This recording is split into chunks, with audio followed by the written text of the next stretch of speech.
So I'm Dr. Bill Sopchak. I'm across the hall. And of course, Jen Nieset is the PT, the resident PT here. And we collaborate on a lot of different things. But anyways, Jen's been doing her stuff for over 26 years now, almost. And she's gonna talk about exercise and heart health and how important that is. So take it away. Thank you guys, thank you. Okay, we're gonna talk about exercise and heart health. Yeah, exercise and heart health.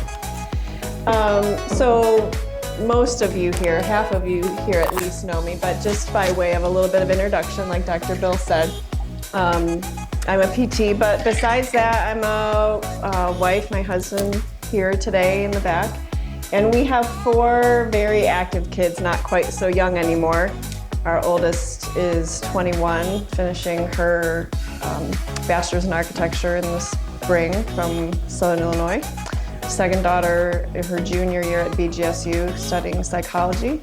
And then our sons, Jacob is a senior, graduating from Chardon High School in a couple months. And our youngest is Caleb, 15. And so 3 of the 4 of them run. The other one was a volleyball player. And so this was the turkey trot just this past November. So we are an active family. I've been a runner my whole life. Less these days, but still just a lover of all things health and prevention and longevity. Like Dr. Bill said, I've been a PT for longer than I usually admit, but here started my practice 5 years ago with a goal to kind of be a different solution to help overcome some barriers in access and availability and relationships for patients receiving physical therapy. So we help active people overcome pain and injury quickly so that you can get back to doing what you love. Obviously, also our practice has a strong bias towards injury prevention and wellness. So for tonight's agenda, we're going to talk about a common misconception about exercise, some of the basic benefits of exercise, in addition to the heart health benefits, some basic types and definitions of exercise, what should we be doing and how much, some basic anatomy around your body and what goes into that exercise, and then, what do you do when you're trying to exercise because you know you need to and it's important, but you're struggling from ailing, aches and pains or injuries. We have some technology here that we use that talks about, so some secrets your feet are sharing, and we'll go into more about that in a little bit. So, fact or myth, the only reason to exercise is if someone wants to lose weight, right? That is a very much a myth. The truth is there's a lot of reasons why we should exercise. Heart health is one of them, but incorporating daily movement into your routine is important for a myriad of reasons and critical for your health. So it can help in the weight loss, but it is definitely it's not the main reason to exercise. We like to say here that movement is medicine or motion is lotion. You've heard some of those phrases. If you don't lose it, you will lose it. Your exercise is going to help you maintain your muscle and joint function, helps your digestion. Actually recommended that after a meal, instead of sitting down, after dinner or after a big meal, to get out and walk a little bit. It helps with your digestion. It helps to prevent kind of the spike in your insulin levels and that sort of thing. It's important, especially as we get older. And then it releases your feel-good hormones, which ultimately reduces stress. And especially as we get older, it can help increase bone density. It does help with weight loss or management, and it can help control and modify many of the risk factors associated with heart disease. We'll talk a bit more about that. So by definition, exercise is activity requiring physical effort that is carried out to sustain or improve physical health, according to the Oxford Dictionary. But what we really like to talk about here is increasing your daily movement. Any activity can count as exercise. And if it is intentionally done movement separating your normal day-to-day activities, that counts. You can count those times as exercise. We will talk about the different grades of exercise, and we'll get into that in a little bit. But basically, the two main types we're going to talk about are cardio and strength training for today's presentation. Cardio is just your aerobic exercise that you do. You're increasing the demand on your body over a long period of time. Your heart rate that you're aiming for is between 120 to 130 beats per minute. That is a safe, comfortable way to exercise cardio exercise. And if you can't check your pulse, if you can talk comfortably through the exercise, you're probably in that 120 to 130 beats per minute. What counts as cardio are things like biking, swimming, walking, jogging, all of those things count. Dancing probably, pickleball, just to name a few. Resistance training is the type of exercise that involves lifting weights. And we'll talk about this in a minute, but the American Heart Association recommends cardio exercise and weight training together to optimize the heart health benefits. So resistance training is exercise that requires a muscular contraction against an anticipated external force.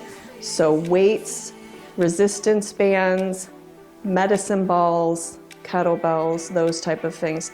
Anything that you have to kind of push or pull against is resistance training. And as I mentioned, both the American Heart Association and the American College of Sports Medicine they recommend both aerobic and resistance training for the maximum heart benefits, preventing and managing heart disease.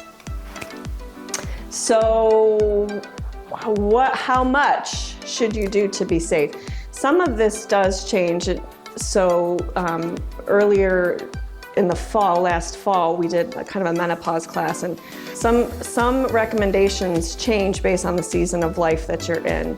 So if you're in your 20s, your cardio exercise recommendation may be different than if you're in your 50s. And so what I'm basically talking about is just general guidelines found from the American Heart Association that adults should be getting at least 150 minutes per week of moderate intensity aerobic exercise or 75 minutes of vigorous exercise. And I'll break that down. Preferably a combination of both moderate and vigorous spread throughout the week. And then on top of that, you're adding your resistance exercise to that. So moderate to high intensity muscle strengthening activities at least 2 days a week, and an overall recommendation to just spend less time sitting.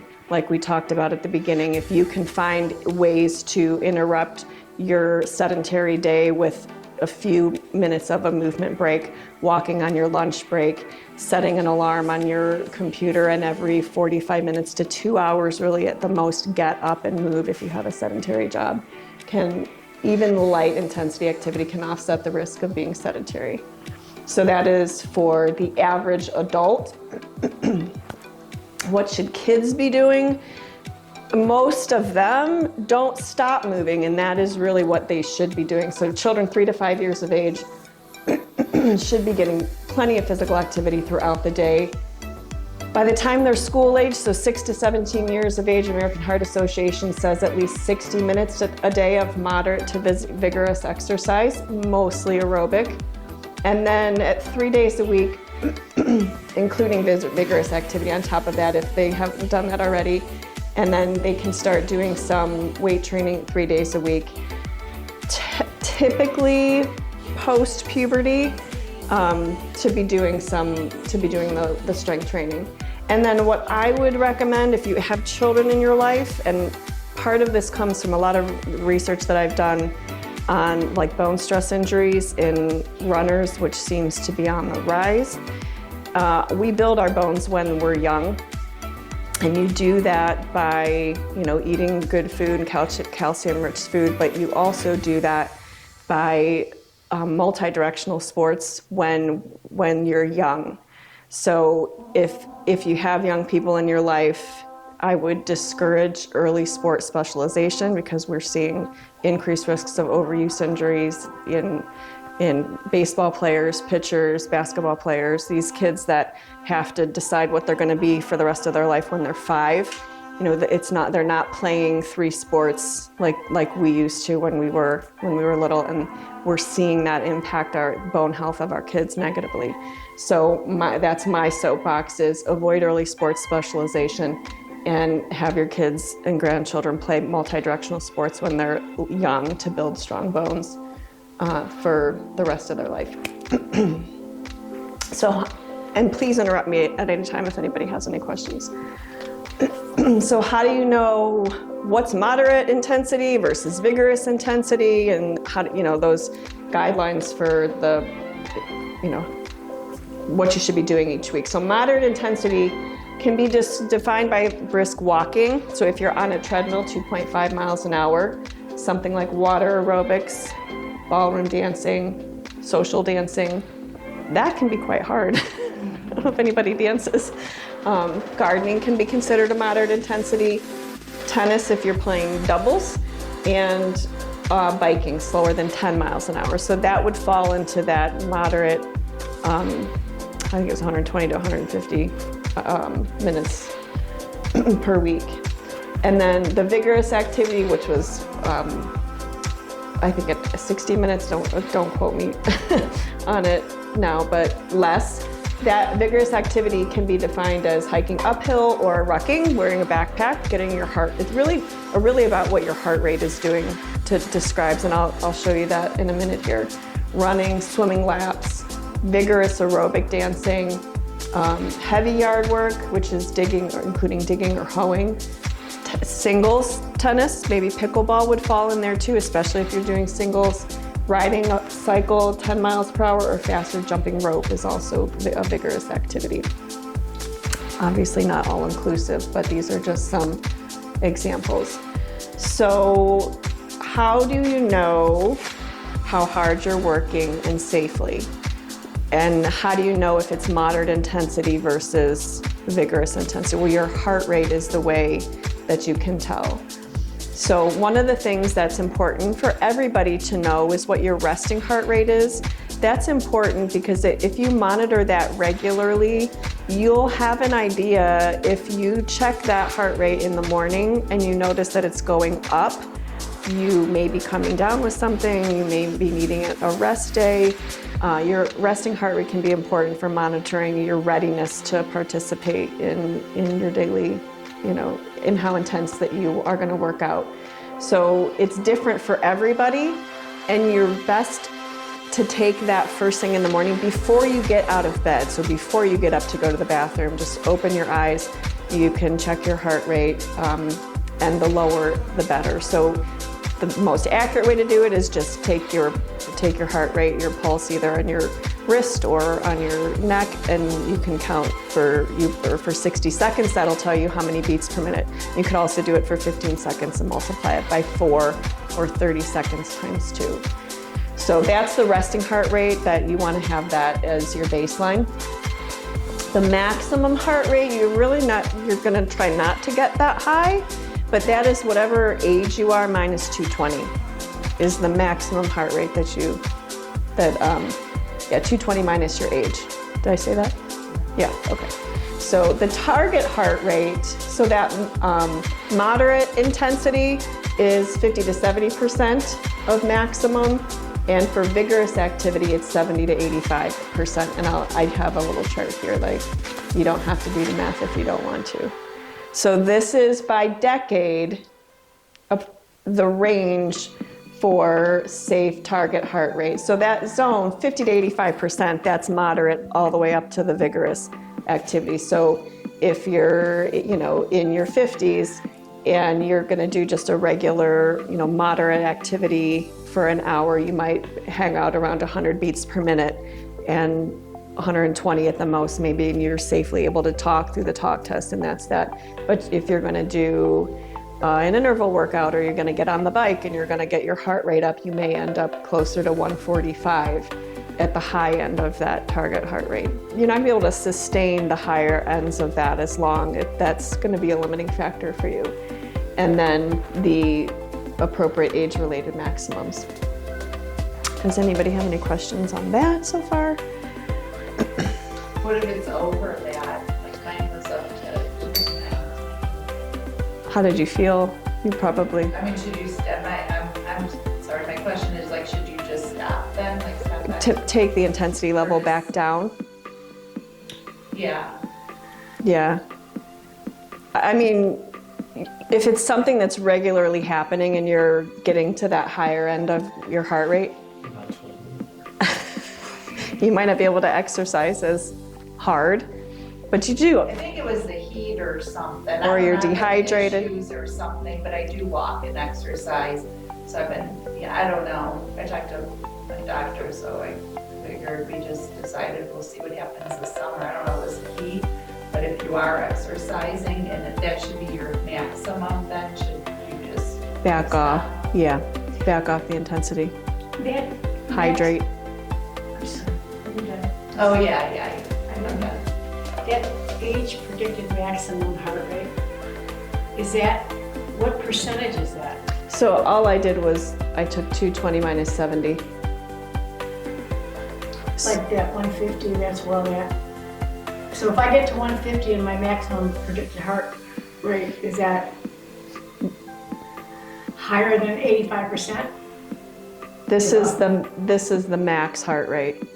220 minus your age would be the highest you'd want to get your heart rate for the vigorous. Which is 150. Yep. I never can get it up that high.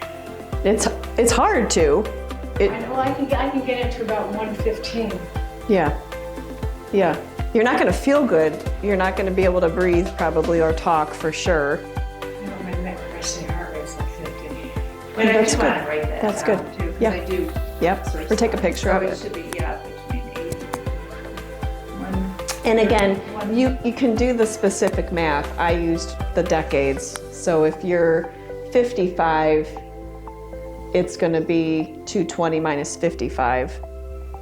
The maximum predicted heart rate is 220 minus your age. Yeah. You should just take a picture. Yeah, just take a and send it. picture. Yep. The calculator. That's why I did the math for you guys. Thank you.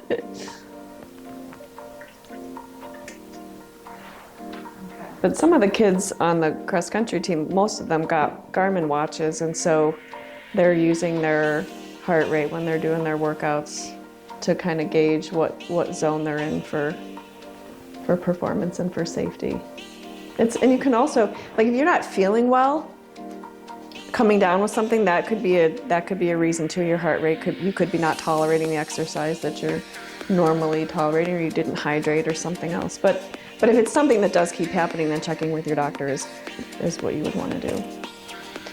So we'll talk a little bit about some of the basic anatomy behind exercise, some of the terminology that you might hear.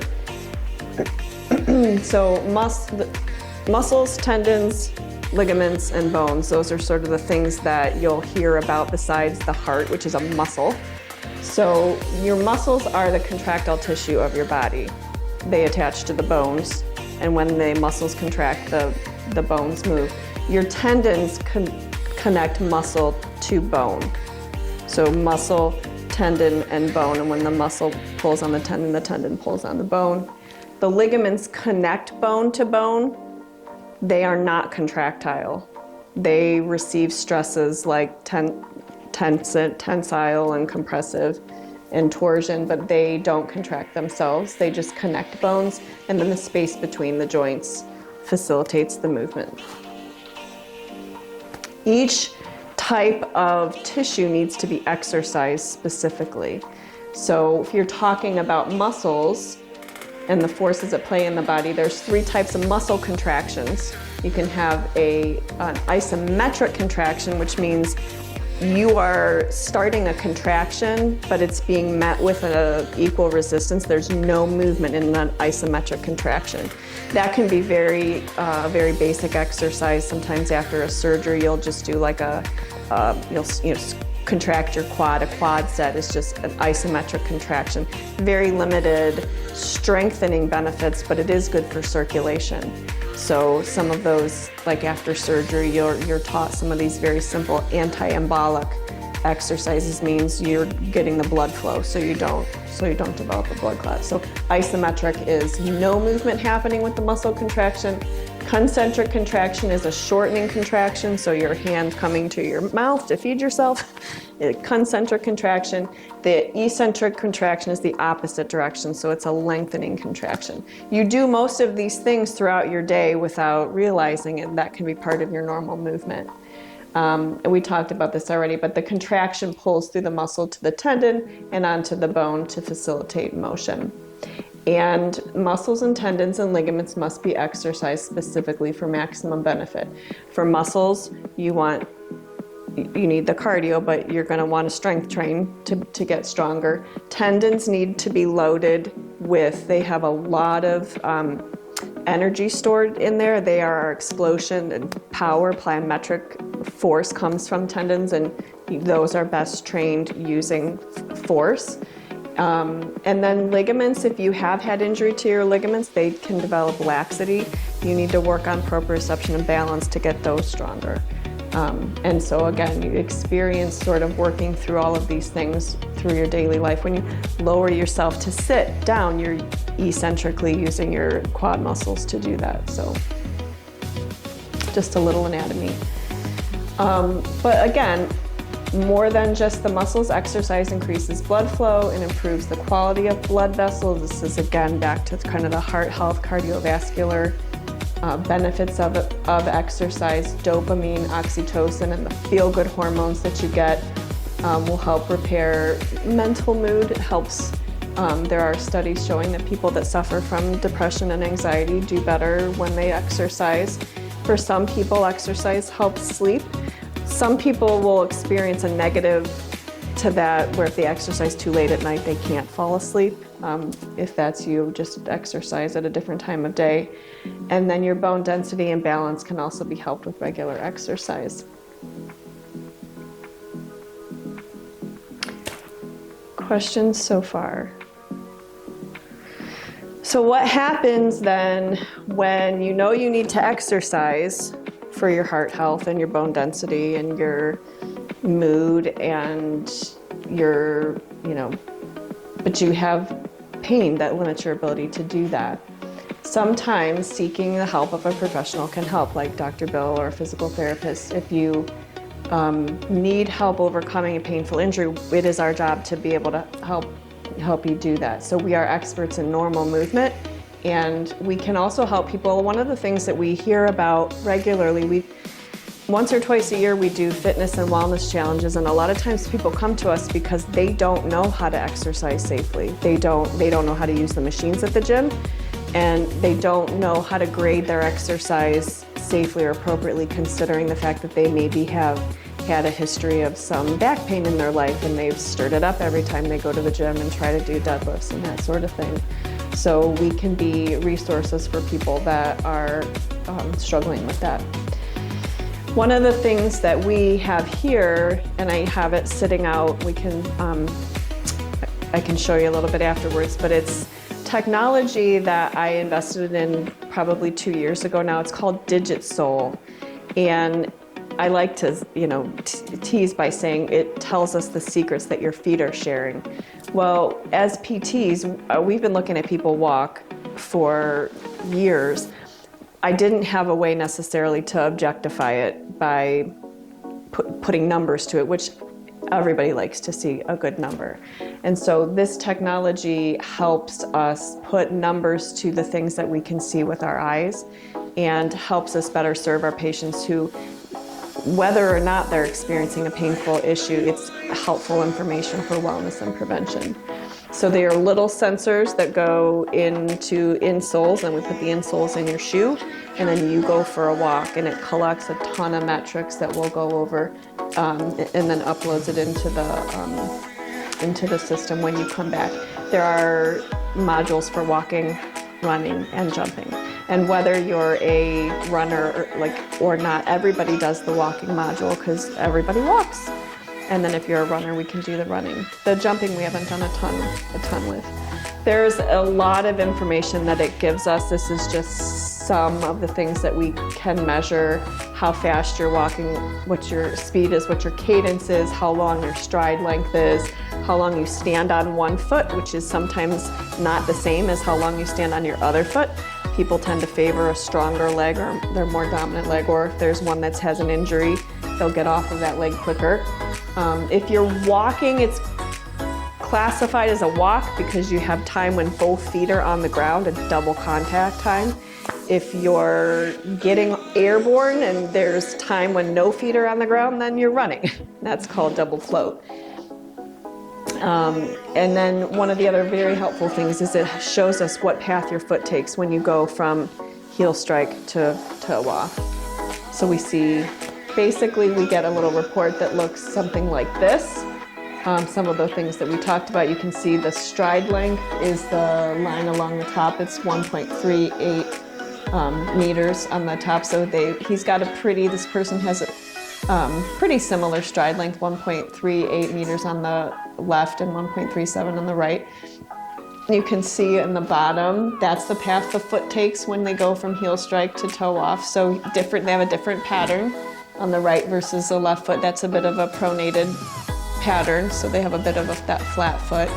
The other thing that it shows here is propulsion, meaning when you push off with your big toe, when you push off with your foot to bring that leg forward, you should use your calf muscles and your hip flexors pretty harmoniously, and we don't always see that. So this person is using more of their plantar flexors on the right than they are their hip flexors for some reason.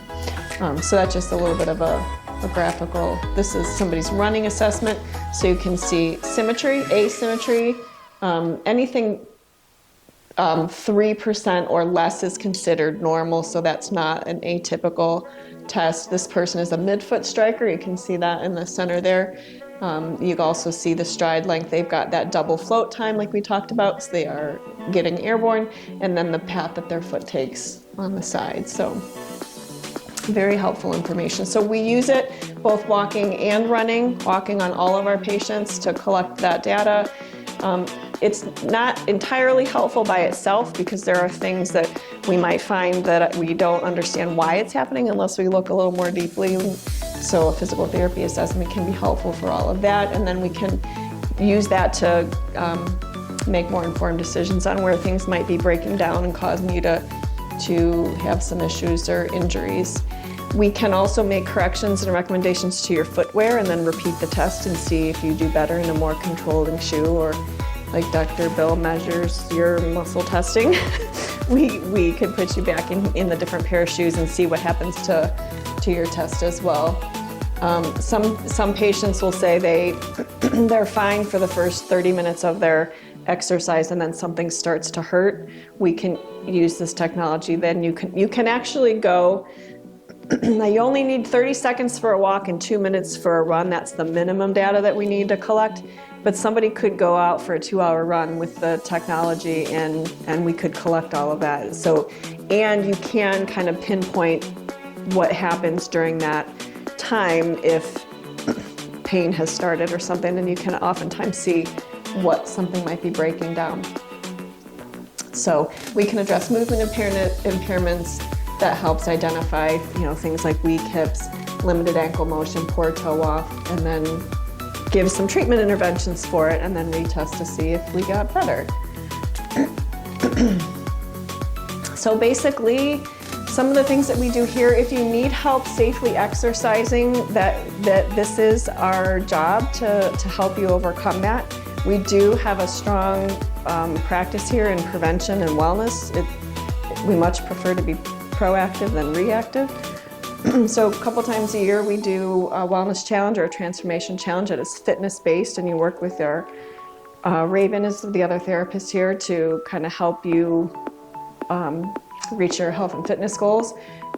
We do love to be out in the community, so if you ever have a group that you belong with that is active and they would value injury prevention screens, that's a free service that Raven and I come out into the community, and we often bring the gait technology and we do that there, and we do some general strength and flexibility stuff, so that is always an option and appreciated. We have a couple services that we offer here. One is a total body diagnostic, which is about a 30-minute session where we look at you very briefly, strength, flexibility, posture, foot, that sort of thing. And we do the gait technology. And we just give you a recommendation based on what we find, and then you go work on your own. And we also have a healthy running screen is what we started, but it really could be to any athlete, a healthy athlete screening and it could be an athlete of any age, but it's a more detailed or more in-depth look at your body and what your machine is doing, and then the gait technology. We also, physical therapy services, we also have a massage therapist here, a personal trainer, a health coach, and a nurse practitioner here at Fit4Life. So we really do have sort of a one-stop shop for keeping you healthy. And then of course, right down the hall, you see Dr. Bill for your adjustments. That is all I have. So they're too big. Yeah. Here, we'll do this next size.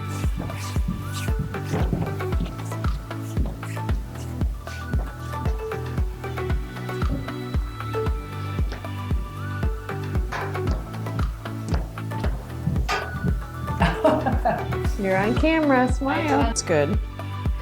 You do have a bit of a difference in your stride length, so you stay on your right foot longer than your left one. I don't know if there's an issue with the left side, but that's just definitely something that we saw. Your foot path is pretty good. You hit a little bit on the inside, but if we look at that gait line, oh yeah. So you come way to the inside by the time you push off. You do okay at heel strike, and then you come way to the inside. So probably too much flexibility in your foot in that pronated foot type we're seeing. So if we did it in your tennies, which may have some more support, we could see what that's looking like. And then you also used your calf and your hip flexors symmetrically. So good. What else? Anything else here? There's the toe out. Yeah, we definitely saw a difference in that right foot. Right one? Is that what you said? Yeah, so you're 13.3 degrees toe out versus the left. So there's a couple different reasons. We'd have to look and see why you're doing that. It can be a limited ankle motion. It could be you have a bunion on your big toe. It could be your hip. There's a lot of reasons you can do that. So, but everything else looks pretty